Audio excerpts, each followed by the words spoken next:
मोहब्बत में पागल कैलू दिलवा के तोड़ के जिया तारू जान अब हमारा के छोड़ के मोहब्बत में पागल कैलू दिलवा के तोड़ के जिया तारू जान अब हमारा के छोड़ के मोहब्बत में पागल कैलू।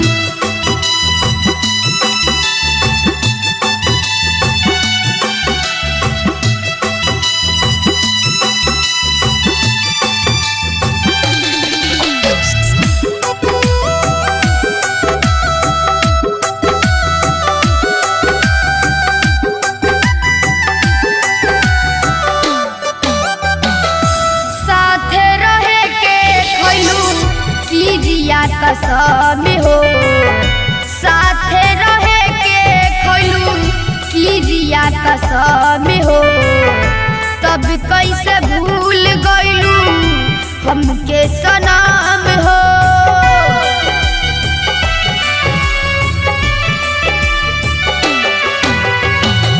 साथे रहे के खोलू किरिया कसम हो अब कैसे भूल गइलू हमके सनम हो।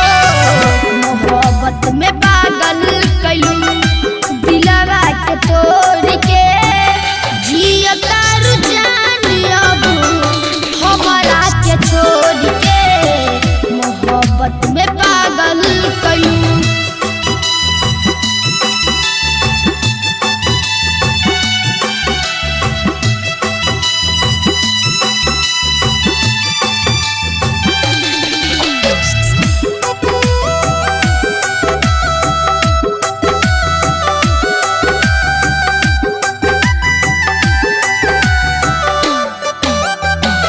मोहब्बत में पागल कैलू राइटर राकेश के मोहब्बत में पागल कैलू राइटर राकेश के संगही में ले गइलू अमरेश मुकेश के।